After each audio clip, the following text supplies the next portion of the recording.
you know, In the old churning days, butter, But being it a kind of pioneer. was the Wild West, wasn't it, for those was days in the 80s? It was completely the Wild West in the 80s.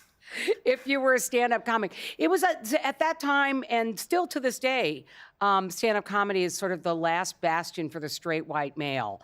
You know, it's like they still rule that world and run that world. And if you buck it in any way, you get a sidelong glance. So as you can imagine, we're talking about 30 years ago for me, walking around screaming dyke at the top of my lungs and queer, and they didn't know what to think of me. Had you been living out, you know, for a long time? Oh, was I out? Oh, I'd been out forever. Please look at me like I could be in. You know, what am I going to do? Walk up on stage and talk about my boyfriend? It's like, you know, that's not going to work. So You know, everything. who's her boyfriend? Nathan Lane? You know, it's not going to work. Yeah. So what I mean is, so everything about your adult life was open and upfront about who you Yeah. are and what you are. Yeah. Yeah. I made that choice very early on. And at a time when people weren't making that choice in my generation. You've got to remember that I look much younger than I actually am. I'm 60 years old. So people in my generation weren't generally out in the way that I was out. And I made that decision because I knew that I wanted to look in the mirror when I was brushing my teeth every morning and like the person that I saw. I wanted to like myself, and I knew that I had to behave in a somewhat integrous manner. And not even somewhat, just, you know, look, it's about accepting yourself and being who you are. Speaking of changing the world, that's probably the first step to changing the world. So what age were you when you announced to the world your sexuality? And what I were your was parents like? 17 or 18 years old. Okay. Oh, no, I waited a minute to tell my parents. Everybody else knew. In fact, I was a professional out-dyke comic. Before your parents knew? For 10 years before I told my parents. See, we've all got that inside us, right? But yeah, finally I went, you know, Leah, you're supposed to be this big out, fat dyke. Why are you not telling your parents? So I told them. How did that work? How did you actually manage that? It was kind of rough because they were Italian Catholics. Do you know what I mean? My parents were very, very Catholic, and the basis of the Catholic faith is that if you ignore something, it'll go away. That's basically the entire premise that the religion is based on. So when I came out to my parents, we went through the whole Italian thing, the screaming, the yelling, the throwing things, and then a month later they forgot about it and we had to do the whole thing again. But how did they not know if you were a comedian? How did they not know? Oh, we were in I mean, two different... let alone no, what you looked like, right or, there. you know, I mean... We were in two different areas of the world. So where I was doing comedy wasn't anywhere near them. So it wasn't like they could come see my comedy show. And yeah, so And it was before the internet, so you could get away with these there things. was, in the 80s, there was no real internet to speak of. And so, yeah, so there were, they didn't see any reviews, they didn't see anything, so they didn't know what was going on. When it became apparent that I was about to break in a big way, I went, well, maybe I better tell my parents now. But in terms of the times, I mean, there weren't that many successful female comedians, let alone... No, like I said, last bastion of the straight white male. And interestingly enough, really almost all the female comedians who were successful were lesbians. They just weren't talking about it. Rosie and Ellen and even Lily Tomlin. Yeah, they weren't out yet. So and they were all really successful. So how did the circuit and how did TV treat you? They treated me really well. I mean, I can't complain. They could only be where they are. You know, like most of the world, it can only be where it is.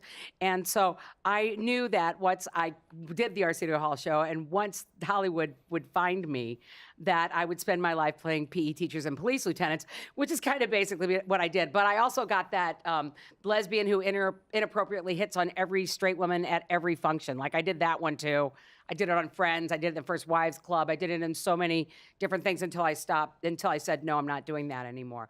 So, I mean, they weren't bad to me or mean to me in any way. They were just, They put me in a box just like they put everybody else in a box. I mean, the great thing about the internet is that you can see the Arsenio Hall show. You can look it up on YouTube and watch it. But that show itself had its own controversies, didn't it? Yeah, it was groundbreaking. It was a black man who had a late night talk show in America. That was huge. And he beat everybody. He beat Tonight Show. He beat Letterman. It was the #1 late night talk show in America, which is why I did that show. I was offered all three of them. I mean, it was like this thing happened, this feeding frenzy happened. But I was offered all three of them, but I chose that one because it was the #1 show. You came out and upset the lawyers. Yes. I love that. Like, before I went on, first of all, I had cameras with me too, because 60 Minutes in America was following me while I was doing this, because it was very groundbreaking that somebody was about to walk out on television in America and just openly say, I'm gay. You know, it hadn't really been done. So it was really kind of exciting. So that's why 60 Minutes was following me around. So I had the 60 Minute cameras following me. Arsenio came in my dressing room. We kicked the 60 Minutes out. And Arsenio was like, he was very excited that I was doing the show. He was really excited that I chose him. He was just a really lovely man. So he calmed me down. I was nervous. But him coming in and do that, I thought, I'm going to go out there and kill it. And I did. I went out and I killed it. 4.5 minutes set, 5 minutes on the couch. And so 9 minutes in total. And somebody counted, I think it was Out Magazine, that I said the word dyke or fag or queer 47 times in 9 minutes. Which has to be some kind of record, some kind of gay Tourette syndrome record, you know, where you just say dyke every chance you get, right? Could you pass me that? Dyke, water, you know. And so apparently, I did not know this. I was told this later, but apparently once we were done, and it was great. It's really magical television for anybody who watches the whole thing. Arsenio and I just loved each other, and it was all good. The lawyer went in to, censorship lawyer, sat down with Arsenio and said, we can't air this because of the language she used, because I used the words dyke or fag or queer. Yeah. And, well, actually, you can say it. They were censoring me. And that's basically what Arsenio said. If she wants to call herself a dyke, who are we to tell her what she names herself? And he fought for it and got it on. And it changed my life and sort of changed the face of television in a really nice way, too. Why do you like that word? Why do you like owning that word? The word dyke? Yeah, well, you know, it's a basic political tool, you know, when we reclaim language that's used against us negatively and put a positive spin on it. We take away the power from the enemy, don't we? You know, call me a dyke all you want. Oh, is that an insult? Because I am a dyke. You know, really? You know, it's kind of my way of, the easiest way to put this is I'm not gay as in happy, I'm queer as in fuck you. So that's kind of the way I put it. Because the other thing about, you know, identity is, I mean, you've got a tattoo, haven't you? Yeah, it says, yeah, I've got lots of tattoos. Which says Butch. But the one that says Butch, anybody that's seen Orange has seen my tattoo, that's all my ink. So yeah, it says Butch. Why have you got Butch on your arm? Well, I wanted it to say bitch, but it was a mistake. I've got Butch on my arm because I'm a very proud Butch. Also, I think it's really important for Butches to be visible because we live in a world that tries to make us invisible. And even within my own community, so what is they try to put us down. Well, I mean, if you're going to do the textbook definition, a Butch is a woman who has a masculine appearance and dress and manner. But there's a lot more to it than that. It's sort of an old school idea of relationship in our community, but I don't think there's anything wrong with old school. And we have these things. I think my favorite joke that I ever wrote about it was, how many butches does it take to screw in a light bulb? Just one, goddammit. You know, we're very self-sufficient. We feel like we can do everything and we want to do everything. It's sort of like you take all the best aspects of men and put them with all the best aspects of women. That's a butch.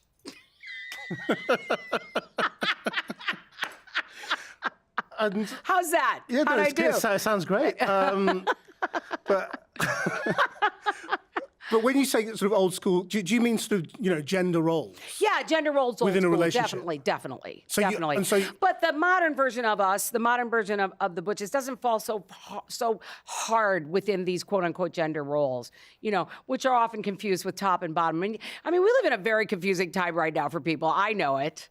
And I laugh about it all the time, you know, and a lot of that comes down to politically correct language, which is something that, I mean, as an out dyke performer and political activist who's been on the planet for 38 years doing exactly what it is that I do, trust me, I've been involved with politically correct language. So there's a lot going on here where we don't allow people to make mistakes, you know? And we are people, after all. We are human, and therefore we make mistakes. And we are completely and utterly influenced by the society that's around us. So, of course, we're going to make mistakes in any kind of new concept, anything that's new or it's happening out there.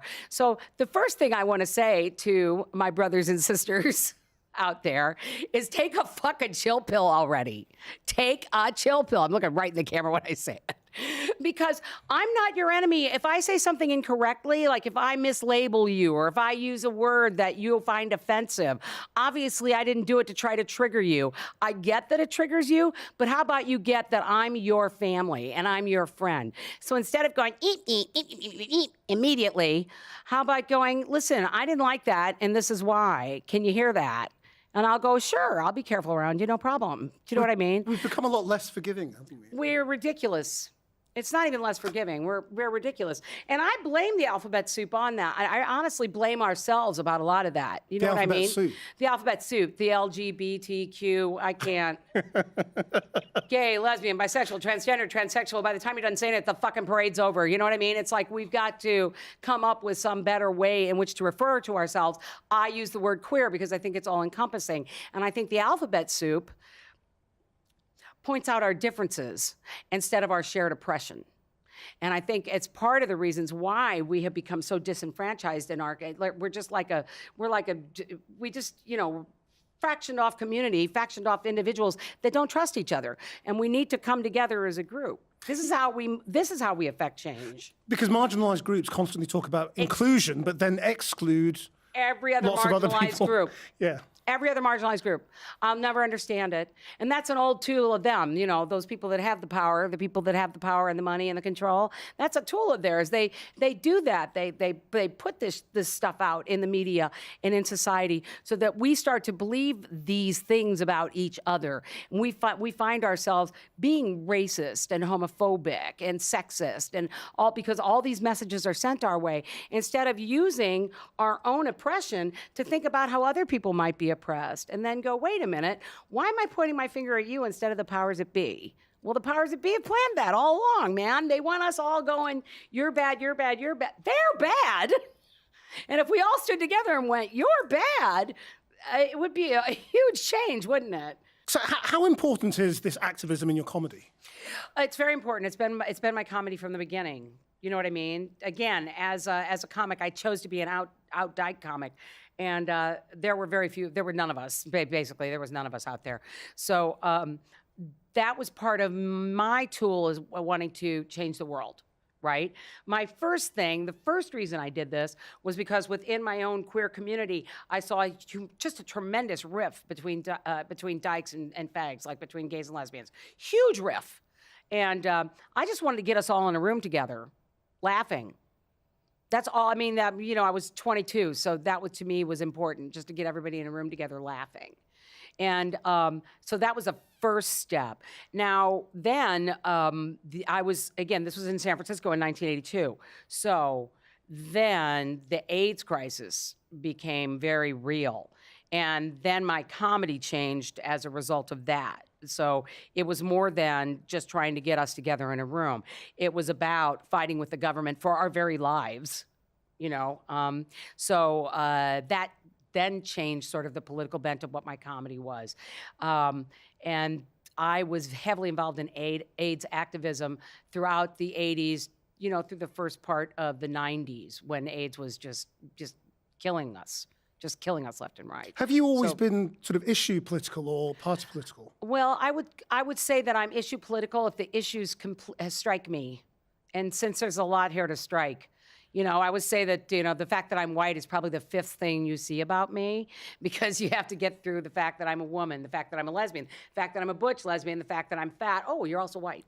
So it's like, so I have a lot of issues that do affect me. And so I talk about those. The political activism you're doing right now is Trump-based. Yeah, Trump-based. I think maybe global society-based. I think that you're experiencing that right now with the Brexit that's going on. I see a lot of people out there in the world suddenly referring to themselves as nationalists, which is, you know, I'm pretty sure anybody calls himself a nationalist, that the Mussolini family gets a residual. And Trump is trying to make that a good thing. He's trying to make a nationalist a good thing, you know, instead of, you know, what the fascists that we all know them to be. And do you think they are fascists? Because I did an interview with Michael Moore recently, and he has done this movie portraying Trump as a would-be fascist. Yeah, he's a You fascist. agree with that analysis? Absolutely. I've been portraying him as a fascist and calling him outright a Nazi and all his supporters that. And I've been doing that since he's been elected. You know, I had a very unique thing happen to me when Trump got elected. This is why I know immediately what's going on in some ways, because I have a very personal history with it. After Trump got elected, I put up on my Instagram account the Leonard Bernstein quote, the very famous quote about we shall respond to violence by making art more frequently, beautifully. I'm misquoting, but I think people know this quote. By creating art more frequently, beautifully, and something, you know, was his response. And I put that quote up, and underneath I said, or I could pick up a baseball bat and take out every Republican and independent that I see. An obvious joke, a very obvious joke. Obviously, I'm not planning on picking up a baseball bat. Obvious. I mean, this is all obvious. So this was on a Tuesday, as we know. So that went up on Wednesday. And on Thursday, Fox News took my Instagram story or picture, took it out of context, edited it, put up a headline saying Lea DeLaria threatens to hit Republicans with a baseball bat, puts a bogus story on it, and then leaves it up on their site throughout the weekend. So what happened was everybody with the name DeLaria was suddenly getting phone calls and getting death threats. I was getting death threats. My ex-fiance, we weren't even together anymore, the poor girl. She was looking for a job, so she put her telephone number up, you know, like everybody does now on the internet. So somebody who wasn't current on the gossip of the day that didn't know we had broken up started calling her directly saying, we know where you live and we're gonna come over and beat you up with a baseball bat. I mean, it was pretty bad. We got the hate crimes division. We had to pull in special detectives to get involved to find out that this was coming from the home base of the American Nazi Party. That's where basically all this was coming from. And they had organized to basically harass my family because how dare I speak out against Trump? If that isn't fascism, what is? You know? If you threaten people with physical violence for speaking, what about the pipe bomber? If that isn't fascism, what is sending troops to the border, showing a sign of strength like that 3 days before a national election? What is that? Sounds like fascism to me. Can you fight fascism on Instagram? Of course you That's can. The question. You've got to fight fascism with every level that you've got. You know, people come at me a lot because I am very outspoken. I don't pull any punches. I say what I think. And a lot of people come at me from my side and say, you're spreading hate. That's what they say to me. Yeah, it's me that's spreading hate. I'm the one. That's me. I'm doing that, not the guy that's trying to literally litigate trans people from existence. It's me that's spreading hate. You know, it takes all of us to affect change in any way that we can. I have found in all my years that I've done a lot of good being very rageful, stomping around, screaming, using words like fascist and dyke and fuck. And I reach a group of people that you could never reach with your calm and gentle, let's access that other person. Let's talk to them. Let's find out how they feel. I don't deny your right to be there. I think you're important. But I think I'm just as important. And I'm not going to tell you to change your tactic. Don't tell me to change mine, because it's going to take all of us to bring everybody together so that we can fight the bad guy. So in terms of the people you reach in America, yeah, are you reaching, you know, the white working class who are potential Trump supporters? Or are you a metropolitan coastal... I'm not sure that I reach them. I'm thinking no. But I'm thinking that there are a lot of white working class people there that are borderline Trump supporters that might hear some things that I have to say in terms of how they've been put down in the world and might find a kinship with me. And how far are you prepared to go? I mean, if you find that making people laugh. What am I going to put and on the posting- suicide vest? Is that what you're talking about? No. No, but this is the question that you have to ask all artists, don't they? When they say, "Well, I want to fight fascism." Well, how far do you want to fight fascism? I will do it. I will pick up a gun and go into the trenches if that's what I'm asked to do. I mean, I know that sounds really bizarre, but I'm just saying that I've devoted my life to this fight.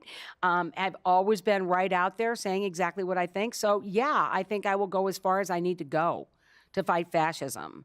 You know, a lot of people got mad at Kathy Griffith because of the decapitated head Trump thing, and I was mad at her for apologizing. And shame on everybody who said that she went too far. What's too far? I'm sorry, didn't that guy just make fun of somebody who is handicapped? Didn't that guy make fun of a Gold Star family? Doesn't he stand there and talk about grabbing women by the pussy? What's too far? Tell me what's too far. Oh, really? His decapitated head was too far? Was it too far when you had Obama hanging from a tree like he was lynched or eating a watermelon? I'm kind of done now. You know, with this really fascistic conservative environment that I have in my country that scream about their second right amendment, which is their right to own guns, because I know I'm in Britain, you know, as we have gone past our 300th mass shooting this year. Let me just have everybody let that sit in. There's been, I think I'm right when I say 308 mass shootings in 2018 in America. And they're still screaming about their right to own a gun, but they have issues with my First Amendment rights, which is my right to say what I fucking think. So on guns, it's really interesting because in Britain, we often say, well, you know, this is just a cultural difference between us. We do not understand Americans' views of guns. Neither do you I. seem to be saying, yeah, neither do you. So what? As if you will look at the statistics, you'll find that the vast majority of Americans are not pro-gun. We want this addressed. You know, again, this is why the Congress of the United States has gone Democratic in this last election. We want these things addressed that are now not being addressed. Americans are good-hearted people, usually. We are a good-hearted people. And again, I think that shows. Maybe there were a lot of people, the majority, that said, I have a right to own a gun. I don't believe that many people feel that way anymore about assault weapons. I mean, honestly, that's all we've been trying to do is get assault weapons, you know? And then they always scream, well, there already is a ban on assault weapons, but there isn't a ban on semi-automatic weapons. And those semi-automatics are the ones that have information all over the internet. All you have to do is buy that, and you can turn it into an assault weapon, you know? We've got to address the issue. I mean, we just had two in like less than a week. Do you feel things are going to keep getting worse before they get better in America? I don't know. I fear that might be true. But I like this last election that we just had in America. I like the fact that we've taken over the Congress again and the judiciary. Almost all the judges that were voted in were Democratic judges, and the governorships. All the governors, we've taken so many states as governors, and there's still fights going on. I don't know if people are aware of what's going on with the election in America, but there's 2 states that are still neck and neck fighting over who the governor's going to be. And Trump is, of course, lying, which is his tactic, saying it's us trying to steal the election. Says the guy who didn't get the popular vote in America, by the way, but we're the ones stealing the election. So I see great hope for that. I feel like that's Americans saying enough now. This is too much. We're not doing this anymore. So I'm hoping that will continue over to the next election, and then we'll we'll be president and the Senate, I think. Let's come back to pioneering, if you like. 'Cause Okay. the other pioneering thing you've done is Orange is the New Black. Yeah. And, you know, both in terms of, you know, your character, but that drama as a piece Pioneering. is definitely pioneering. What is it Absolutely. about that drama that is so clever, do you think? I think it comes out of, Because it's more than just women, isn't it? It's sort of, that's a big focus, but it's more than just women. It's also just viewing women the way women actually are, you know, It's like, when was the last time you saw a group of women in anything in the media sitting around at a table talking about something, and it's not about, you know, men or whether or not their ass looks fat in their jeans? You know what I mean? They have a lot more to say. But again, I think that also what was good about Orange was it also gave us the idea of there but for the grace of God, which is something we've all said. We all know that, but don't think about it that often. How many of those women in prison were in prison for something we've all done? You know what I mean? And and that's a kind of the thing about prisons in America and women that are in prison in America. Most of them are drug offenses, and they're not major drug offenses. It's very bizarre. The legalization of marijuana would empty a lot of female prisons in America. But it's hard to make people feel sorry for criminals, isn't it? Yeah, or to empathize with criminals. Except there we were doing it by showing them that aspect of it. Also, just the inhumanity of the prison system, and especially the privatizing. How's that? Yeah. The American prison system, and turning human beings into cattle, basically, into numbers. And Orange has been very, very good about that, of showing people that, and having people think about it, I think, in a different way. Instead of they're criminals, they deserve what they get. And do you think a drama like that or sits on its own, or has it already, influenced other things? It absolutely has influenced television there and film. You know, there are so many female-centric shows that are coming out now that it's kind of crazy, and non-white, which is, you know, again, fantastic. I mean, again, one of the things about Orange was not just women, but it was women of all shapes and sizes, and women of all races, and trans women, and they addressed our issues, you know? And we are seeing that in a lot of what's going on in television in America, most definitely, in Netflix, which basically is television now everywhere. And, within the film industry, we are seeing a lot of changes for women. I feel that the Year of the Woman, the Me Too, all of that has been influenced by Orange. I think Orange was the jumping point. How do you think the queer community has been represented, if you like, in the whole Me Too movement? I don't think the queer community has been represented very well in this particular movement. It's been an issue of mine. It's something I've talked about very, very much. And shame on you, second wave feminists, for having this conversation without lesbians. And I was disappointed in the Women's March on Washington, for example, after Trump was elected, because having the Indigo Girls sing Closer to Fine is not lesbian representation. More men spoke on that stage than lesbians. And I think that that's very telling. And I think that's because it's, again, run by the second wave feminist movement that has not been open to lesbians, has never been open to lesbians. Yeah, let me put it this way. Feminism needed a facelift in a big, bad way. It didn't have a really great reputation amongst anyone. And that facelift came in the name of Beyonce. Okay, Beyonce came out there and brought in all these young, free-thinking, post-feminist millennials and women to a feminist viewpoint. I mean, it makes you crazy. It's like so exciting to see it when I go to universities and stuff like that. Then we go to do the March on Washington, and what happens? They put that in control of the second wave feminists again, and what do we get? Pussy hats. You know, I'm like, get that pink thing off my fucking head already. How is this helping me? Pussy hats. You know, we want a hat that's a red hat that says, fuck you too. And, you know, that's the Beyonce kind of feminist that I'm talking about. We were talking about feminism, and we were talking about the Me Too. And I feel that I've been watching it from the stage there, from the SAG Awards that I was at, from different events that I have been to, and I don't see lesbians speaking, and I don't see lesbians being asked to speak. And I don't see them talking about what happens to us in terms of this movement, how we are overlooked because we are obvious lesbians, you know? So is it more about prejudice than sexual harassment when it comes to the lesbian experience? Yeah, it can be both, can't it? Because especially if you are a lovely feminine looking lesbian, quote unquote.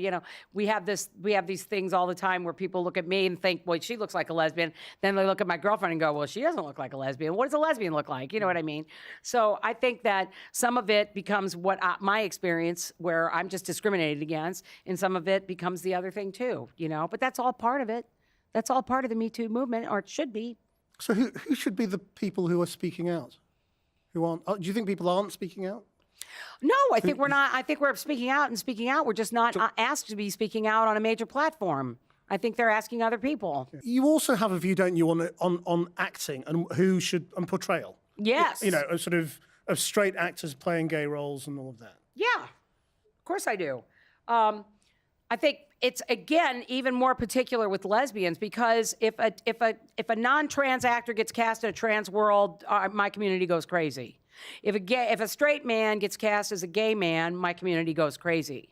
But they don't seem to care when straight women play lesbians. We've never had an issue with that. That's like the last, it's, again, part of that somewhat sexist movement. But do you have an issue with that? I have a major issue with that, yeah, because my roles are written but not by lesbians. They're written by either straight women or gay men.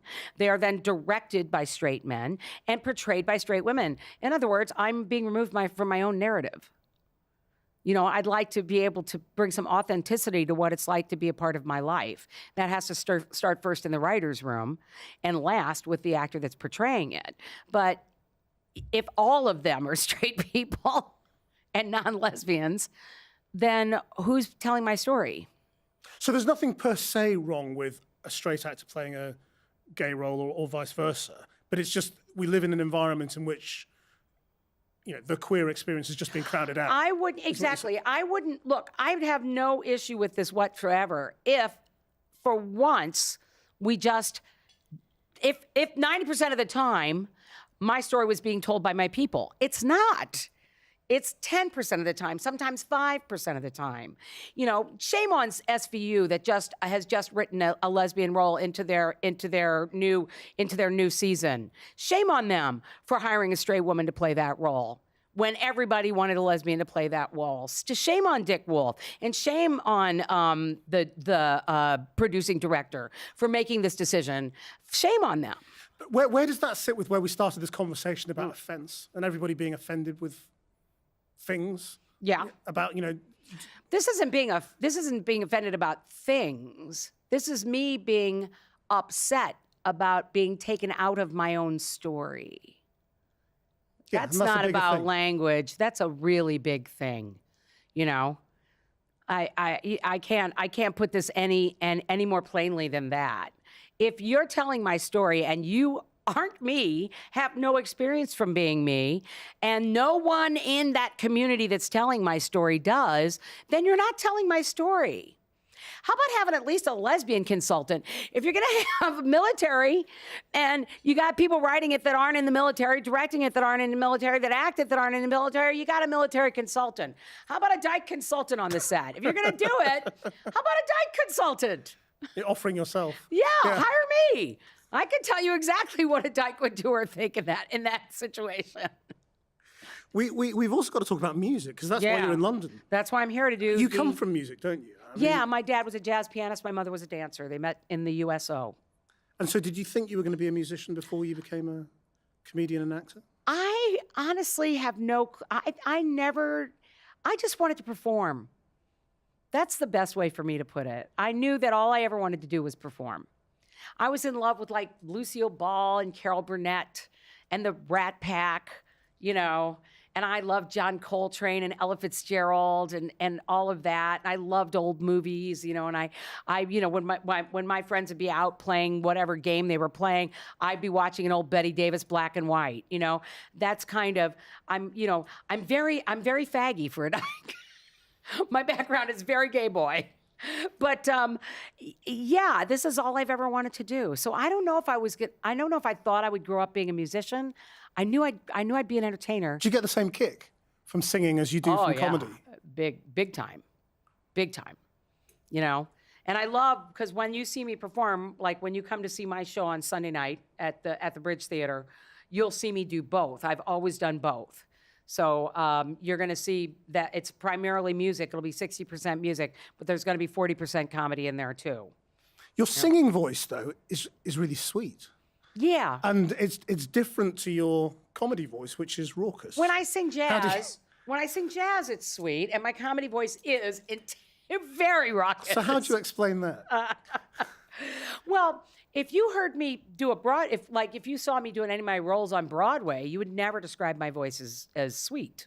You would call me a belter. You would say she has a very show busy voice. That's what people would say about my voice. Really old school, really show busy, really belty.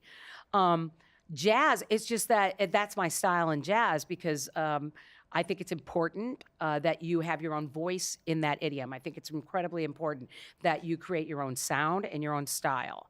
So that's my style when I sing jazz. I'm very, you would say, sweet. I have a smaller voice, but I also know how to sing for my uterus. You know what I mean? When it's time for me to belt, when I do like Sweeney Todd or Life on Mars or Welcome to My Party or any of those things that I do, that's, I'm accessing my gut and my diaphragm, and you'll hear that D sharp loud and clear in the next county.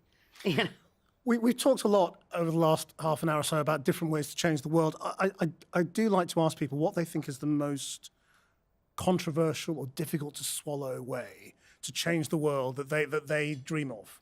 Do you have one? This is going to be very weird, I think, because this may not be the answer that you're looking for, but this is something that every human being can do. So this is why I would say that, and it's incredibly controversial in that the first thing you have to be is comfortable in your own skin. It's incredibly important. You have to be that. And in order to be that, you have to love yourself. And you have to love yourself and believe in yourself. These two things are really, really important. And then the third thing is no fucks given. If you love yourself and are comfortable in your own skin and you don't give a fuck, you can affect so much change. Personally, we can change the whole world if we all came at the world from that place. We would change everything in this planet. And I talk about this at the university level, and I'll talk about it now. These are really simple things. These are very simple things. But if you do those things, you would never be able to sit in a room while you heard somebody next to you use the N-word. You wouldn't be able to do it. You'd just stand right out and tell them and talk to them. I'm sorry, but if you're going to continue to speak like that, I'm going to have to leave the room, or I'm going to punch you in the face, whatever your style is. But it would affect